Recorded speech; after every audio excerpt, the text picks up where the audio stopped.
이거 펜 누르면 저. 아, 선생님! 안녕하세요. 오늘 또 왜 이렇게 잘 지내셨어요? 네. 안녕하세요, 오늘 선생님. 다른 반하고 학생들이 좀 섞였네요. 네. 네. 아, 정말 싫은데. 사실 오늘은 무슨 말씀 하시는 거예요? 네. 오늘 저희 선생님 그 청강하고 싶어가지고, 네. 예, 진짜 자원하는 대기 심정으로 이렇게 썼어요, 왔습니다. 대기 번호. 예, 네. 잘 오셨습니다. 정말 듣고 싶어 했습니다. 고맙습니다. 네. 네. 바뀌어도 절반이 바뀌니까. 네, 좋습니다. 그러면 오늘 복습은 어차피 우리 반장이 대표로 그냥 다 하는 게 아, 좋죠. 그럴 줄 알고 와, 좋겠다. 확실하게, 정확하게 준비를 했습니다. 한번 해보세요. 정확한지는. 나중에 틀리면 어떻게 하려고 그래요? 항상 얘기하고 나면 목사님이 약간 좀 얘기를 하시는데 일단은 자 네. 정확하게 말씀드리겠습니다. 일단은 고난을 당할 때 세 가지의 유익이 있습니다. 첫 번째, 빠밤. 하나님께 영광을 돌리게 합니다. 하나님을 하나님께요? 하나님께 영광을 돌릴 수 있습니다. 왜냐하면 고난을 받는다라는 게 하나님의 자녀라는 증거거든요. 그렇죠. 그걸 정확하게 알 수 있는 게 바로 고난을 당했을 때. 나는 주의 자녀. 예. 주의 자녀. 네. 그렇기 때문에 하나님께 영광을 돌릴 수 있게 만듭니다. 두 번째, 고난을 빠밤. 당했을 때. 두 번째, 빠밤. 네. 두 번째는 바로 이 정결케 하는 그런 효과가 있습니다. 우리가 보통 그 당금질을 할 때 목사님 보고 말씀하세요. 얘들이 못 알아들을까 우리가 봐요. 뭐가 좀 예. 모르는 당금질을 할 때 우리가 보통 그 불순물은 제거가 되고 순금만 남지 않습니까?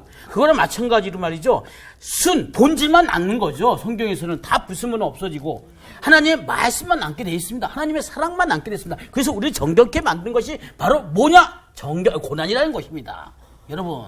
세 번째, 애매하다. 빠밤. 예, 예. 바로 우리는 하나님 없이 못 산다.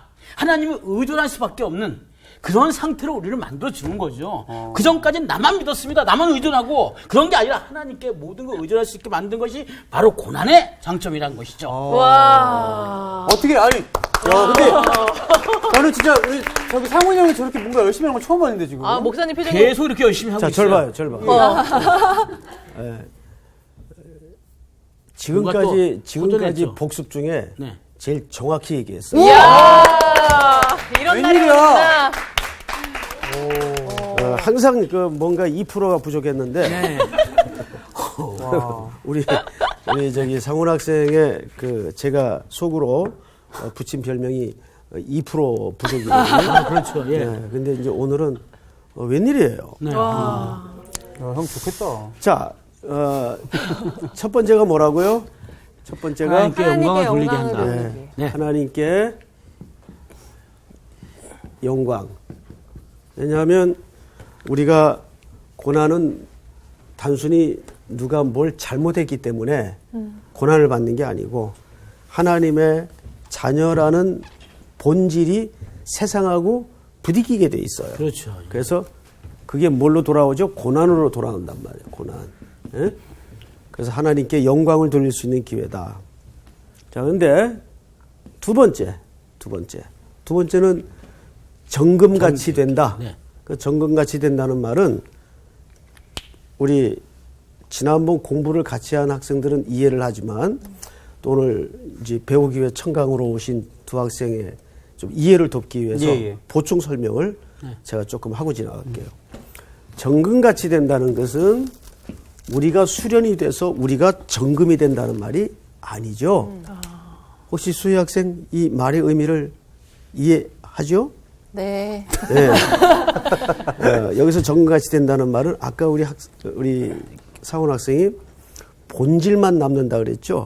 예, 그 말이 맞는데 거기에 더해서 설명을 붙이자면 주님만 남는다 그 말이에요.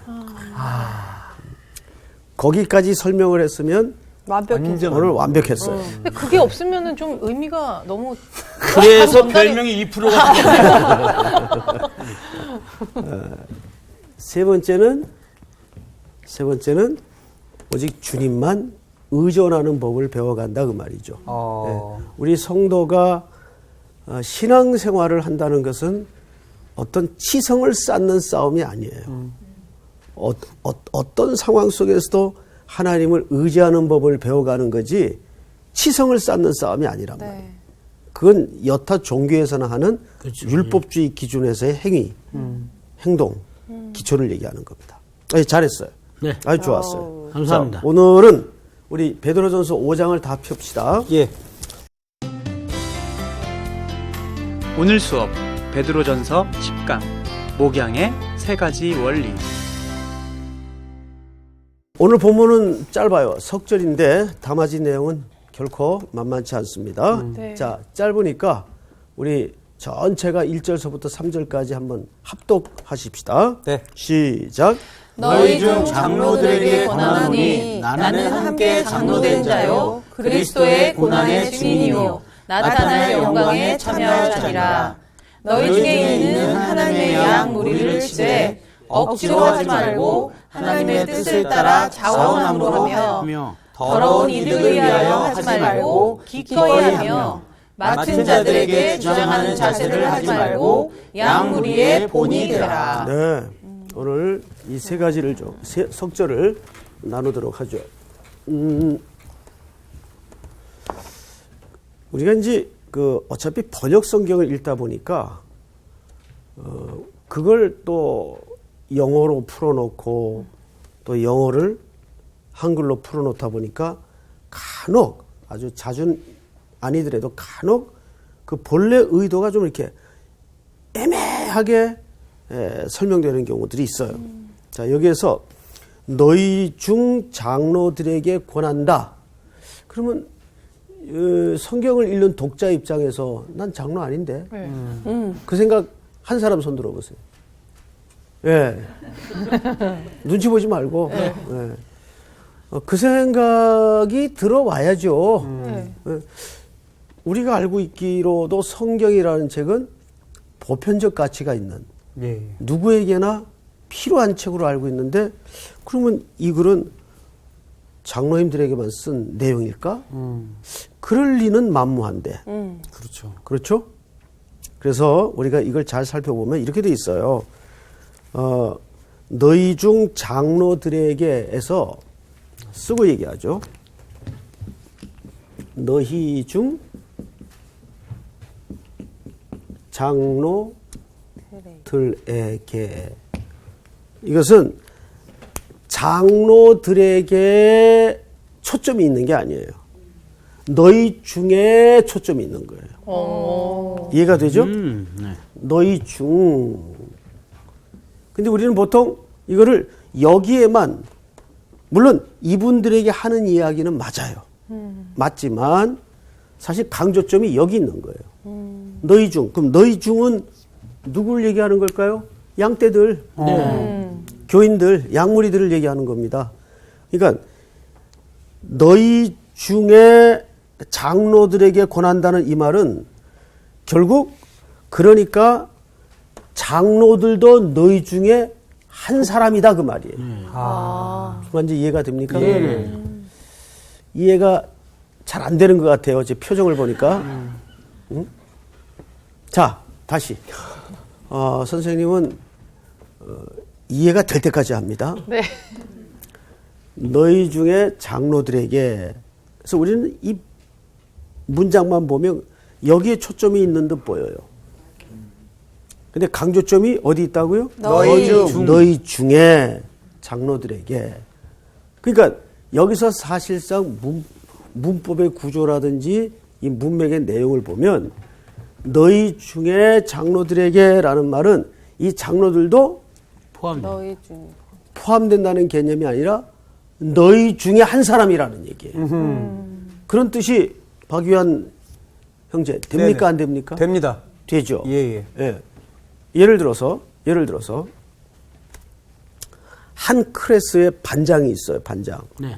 그러면 너희 중에 그 반장도 그러면 반장을 강조하고 싶은 게 아니라 반장도 너희 중에 한 일원이다. 그 얘기를 하고 싶은 거예요. 네. 네.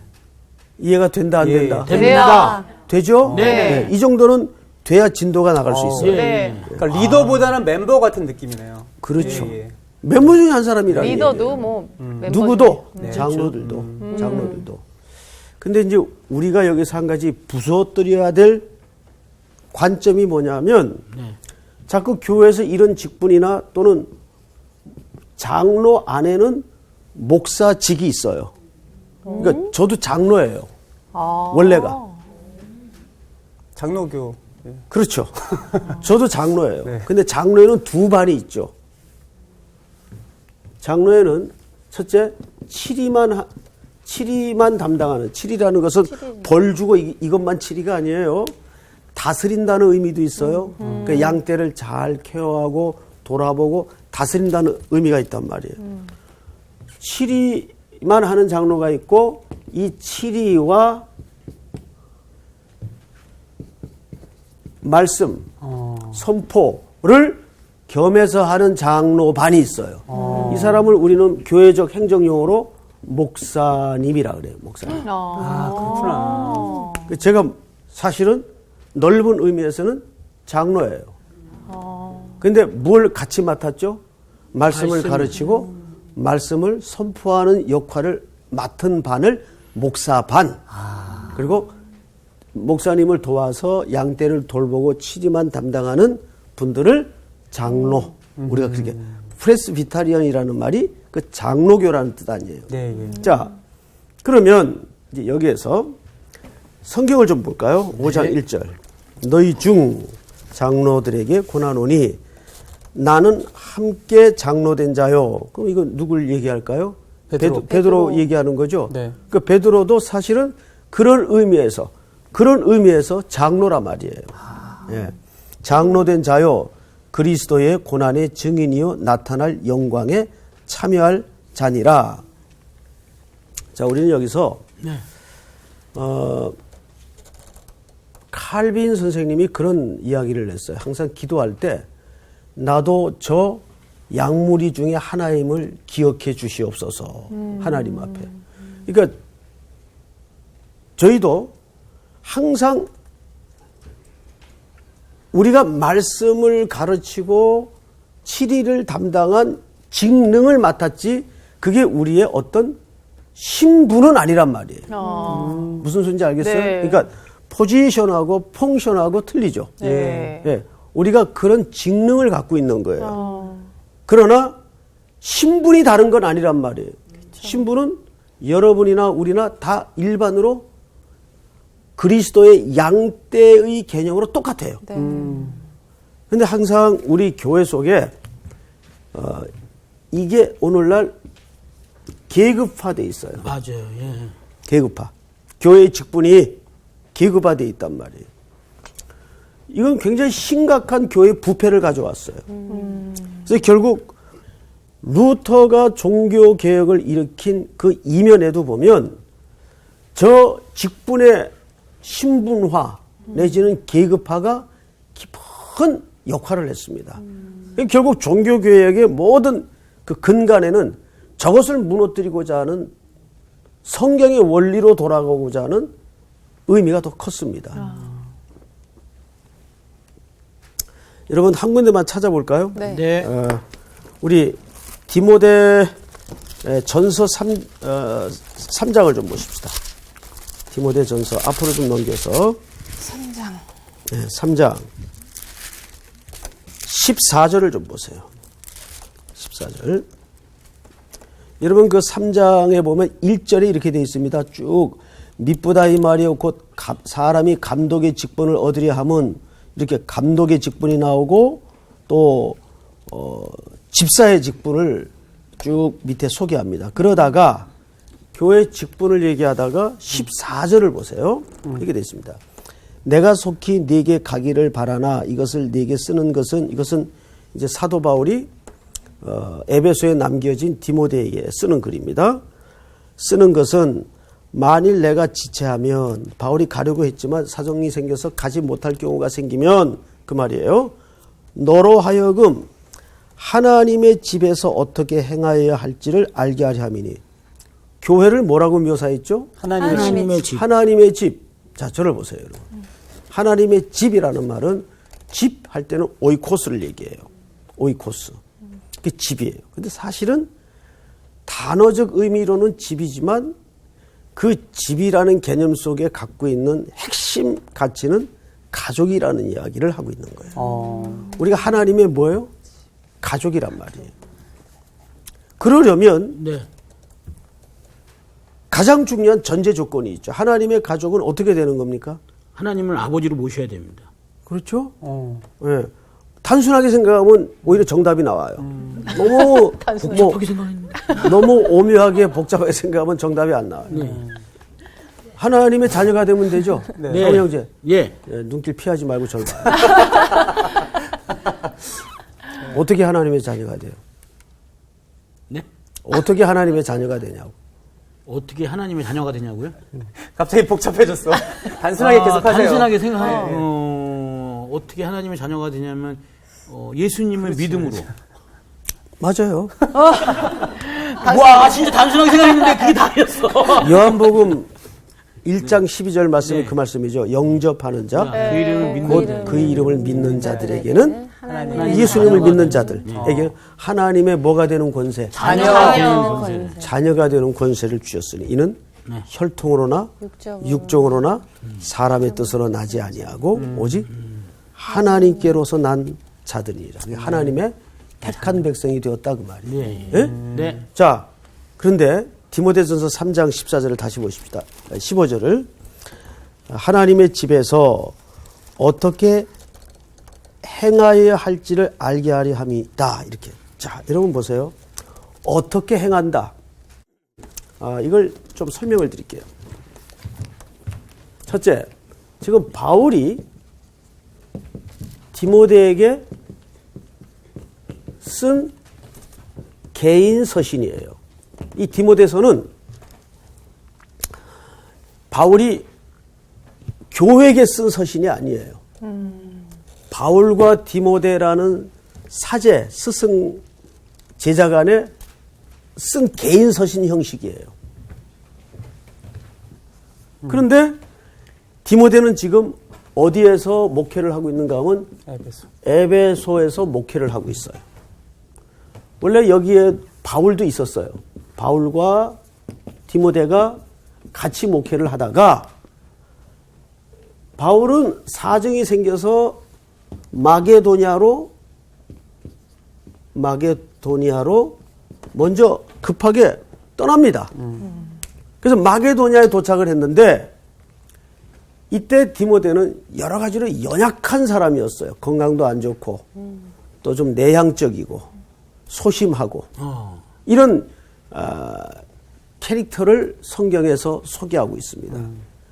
그 마게도니아 도착한 바울이 그 아들이라 그러죠, 디모데를. 네. 그 아들이, 근데 아들을 뭐라 그러냐면 참아들이라 그래요. 이건 굉장히 중요한 디모데 개인적인 배경을 갖고 있습니다.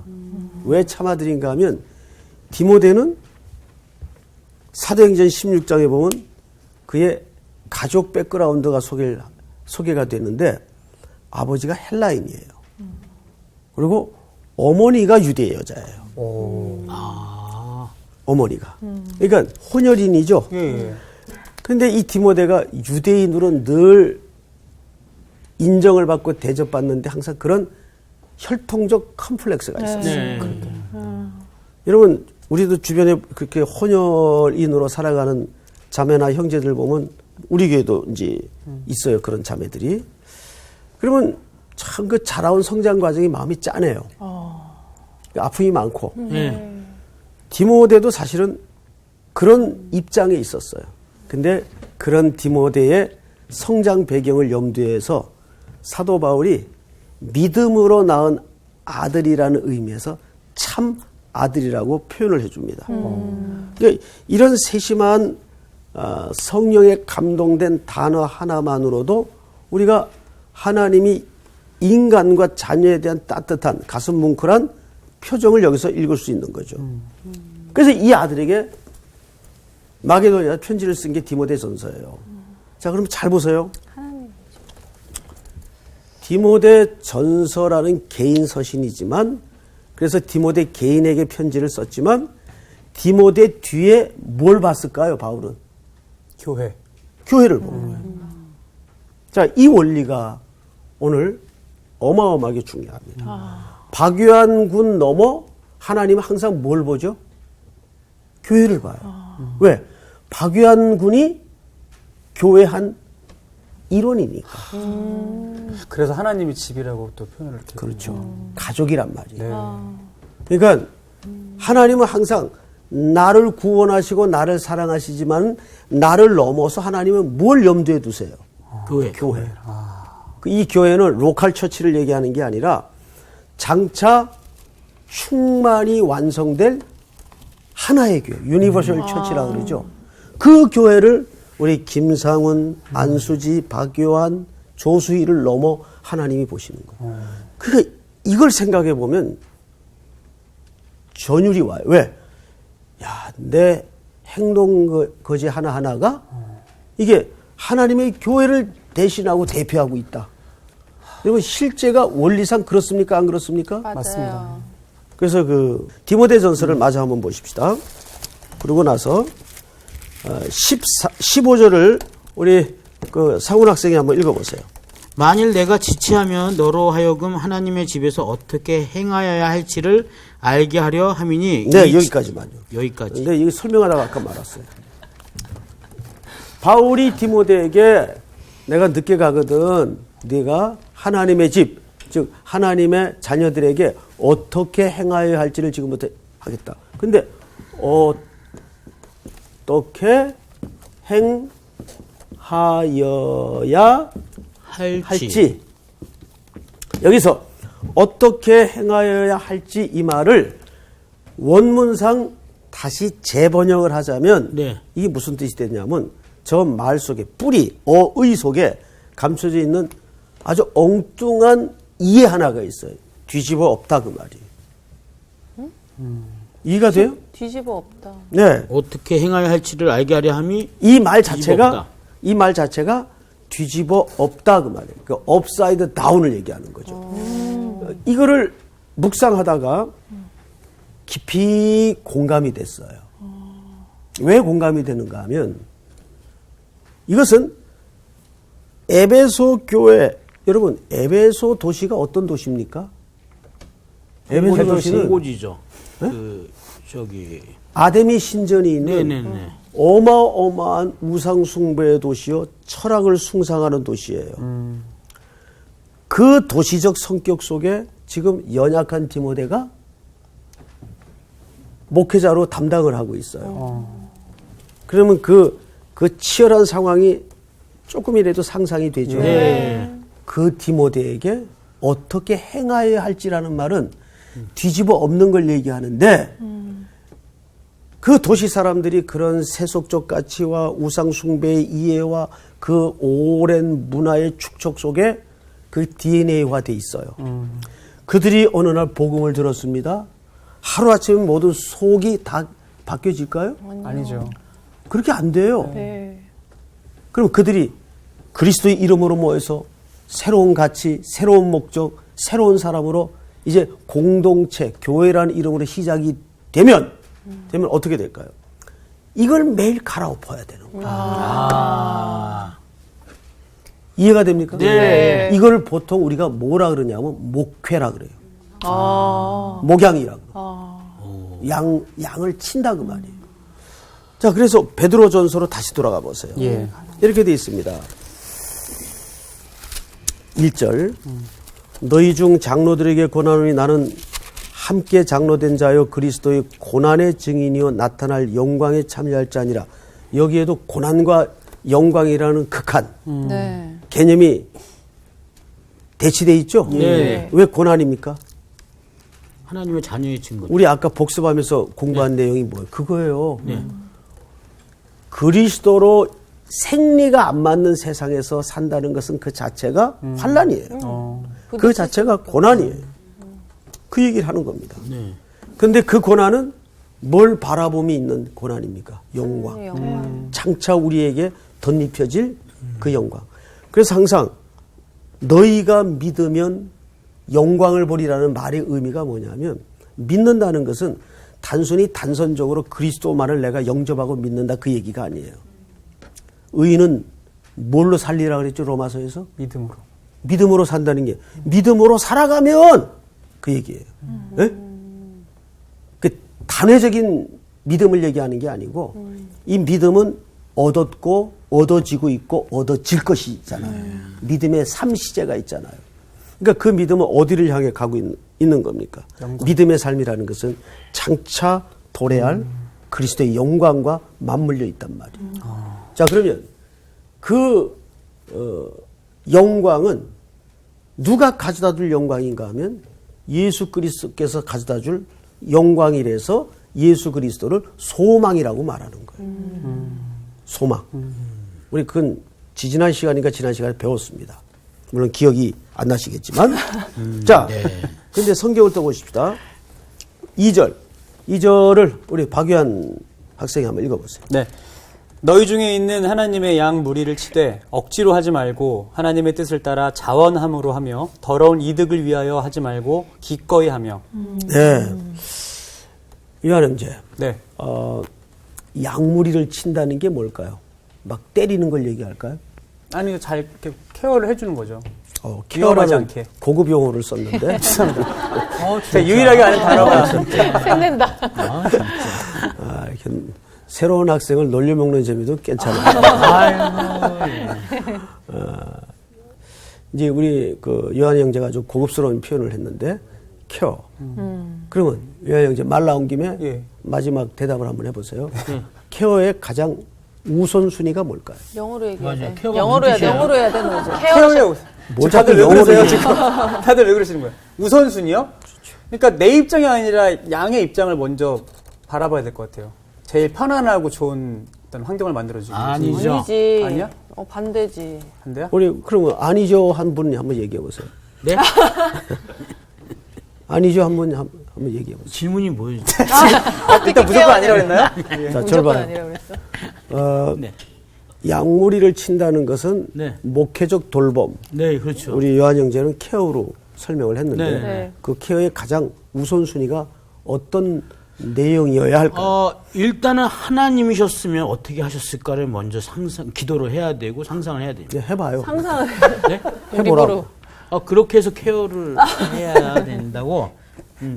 에이. 이쪽 쳐다보지 마. 아니 여기 근데 쳐다보지 그냥 마. 케어를 한다는 것 자체는 보호하고 이렇게 하기 자, 위해서는 그만. 제가 바로 질문을 할게요. 다시 전체 네 사람에게만. 네. 여러분들이 지금 교회를 다 섬기고 있는 양들이죠. 네. 네. 그럼 제일 여러분들에게 본질적으로 필요한 게 뭐예요? 말씀. 그렇지. 먹어야 될 거 아니야. 네. 그거보다 우선일 수가 있어? 없습니다.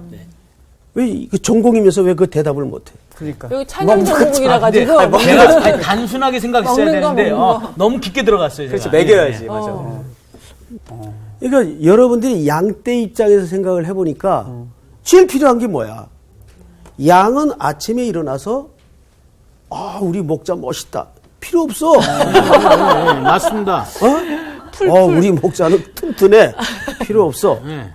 양은 아침에 일어나면 허기진 배를 채울 꼴이 필요하지. 맞다. 그래 안 그래요? 그래서 철을 네. 따라 꼴을 먹여주신다고. 그럼요.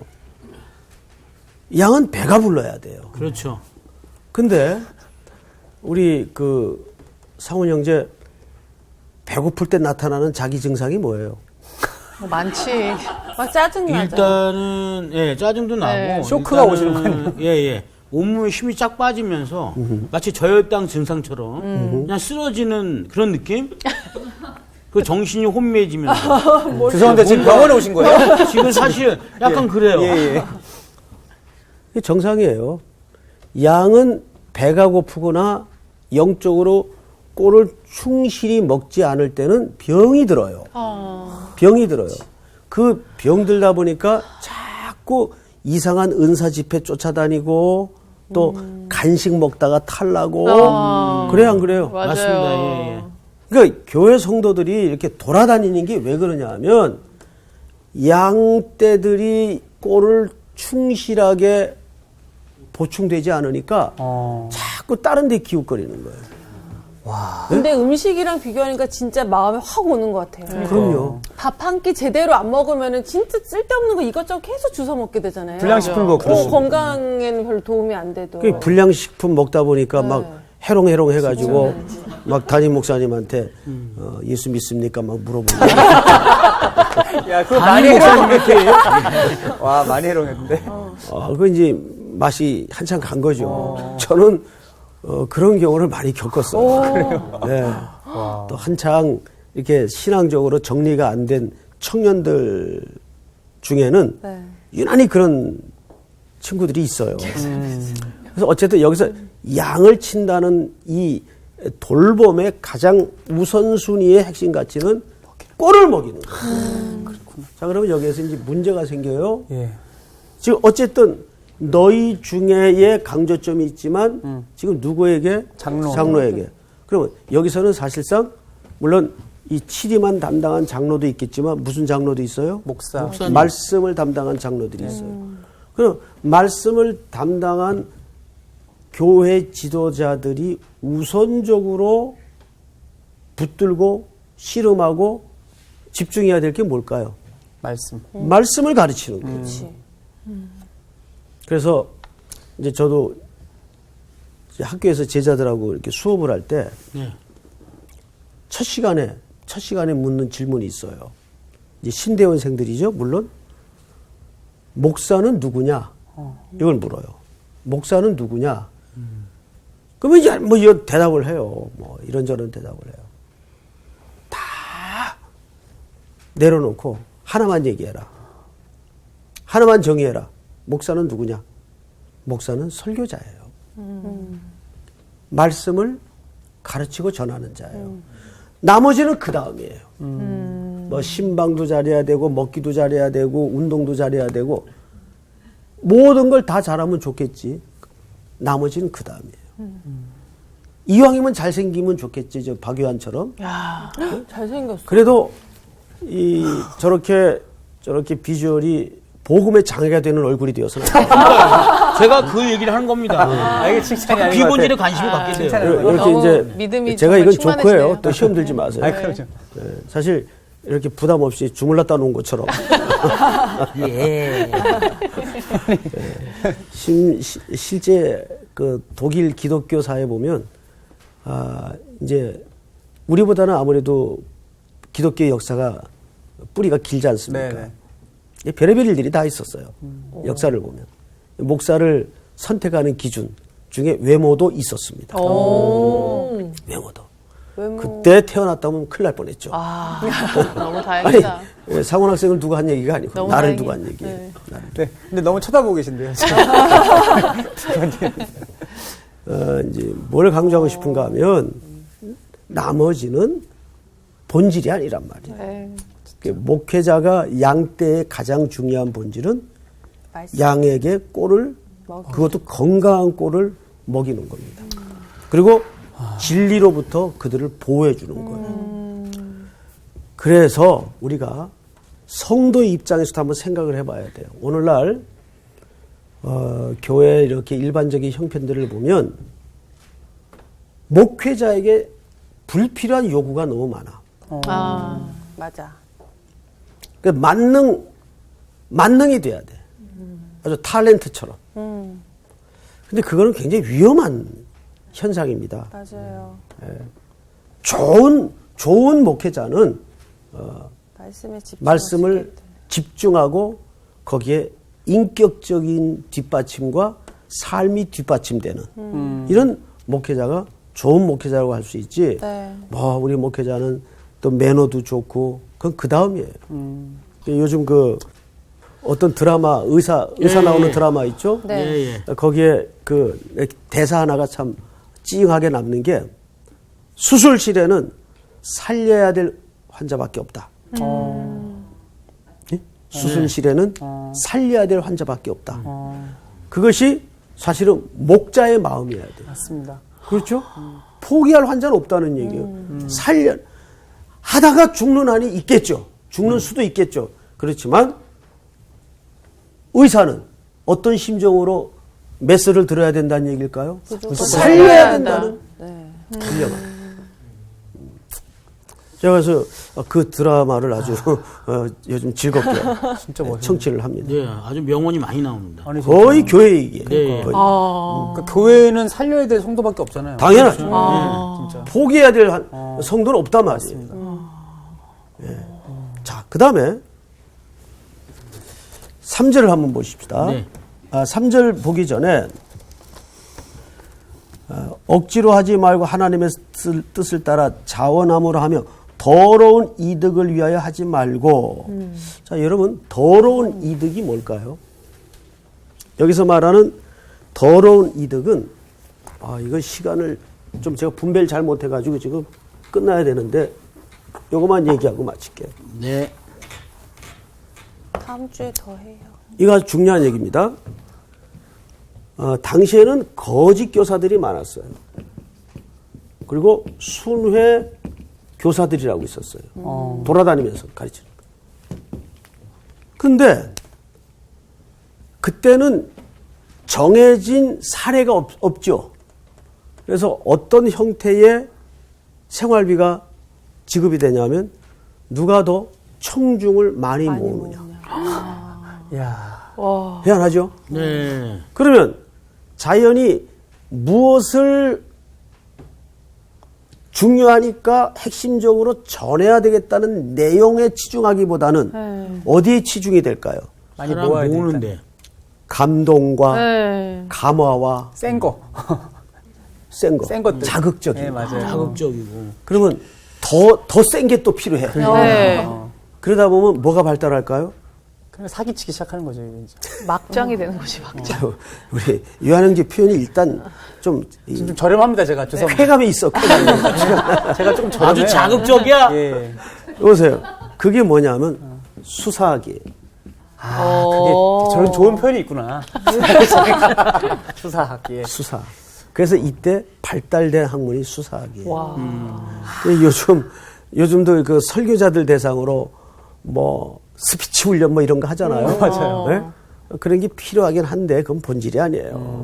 그런데 돌아다니면 안 돼요. 이게 발달한 겁니다. 그렇기 때문에.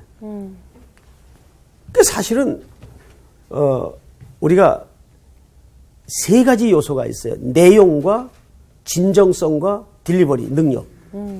그 중에 제일 중요한 게 뭘까요? 내용이거든요. 내용이죠. 어떤 바른 내용을 증거하는가.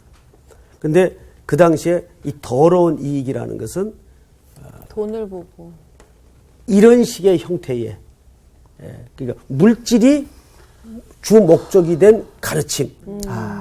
그 거짓 가르침일 수밖에 없고 더러운 이득일 수밖에 없고. 말씀보다 되게 사람들이 혹할 얘기들이 그렇지. 더 위주. 구약에도 보면 비슷한 사례가 있었죠. 미가서에 우리가 시간이 없으니까 찾지는 않겠지만 미가서 3장에 보면 그때 거짓 선지자들이 이에 물것을 주면 평강을 외치고 물것을 주지 아니하면 저주를 말하느니라. 그러니까 헌금 많이 내면 쉽게 얘기해서 자식 복 받을 거야. 자자손손 잘 될 거야. 그런 식의 행태들이 이때도 있었단 말이에요. 그럼 지금은 없을까? 있죠. 있단 말이죠. 네. 그러니까 우리는 항상 성도들도 깨어 있어야 되고 목사들은 말할 것도 없고 이건 피차 책임이 있는 거예요. 이 피차 책임에 대해서는 다음 시간에 네. 나누도록 하겠습니다. 네. 끝. 감사합니다.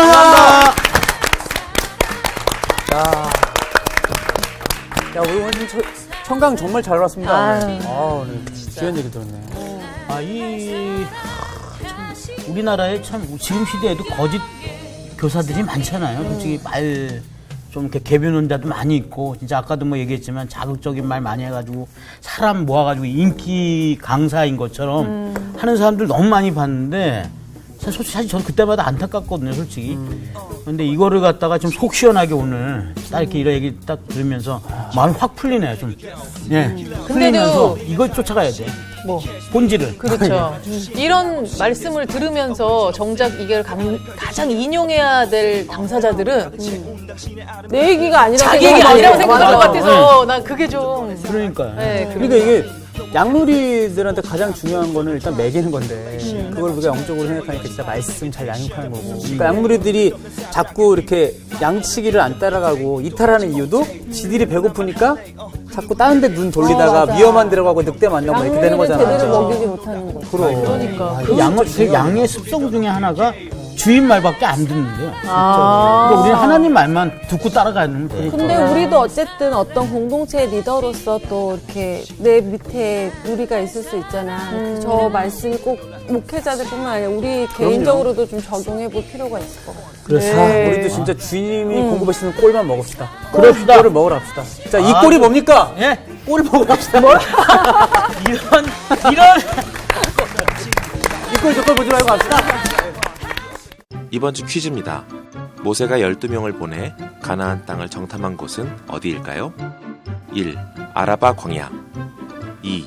가데스 바네아 3. 기브롯 핫다와 정답을 아시는 분은 CBS 성서학당 홈페이지에 정답을 올려주시거나 우편으로 보내주시면 됩니다.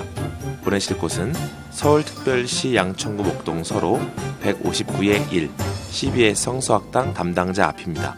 연락처를 꼭 남겨주세요.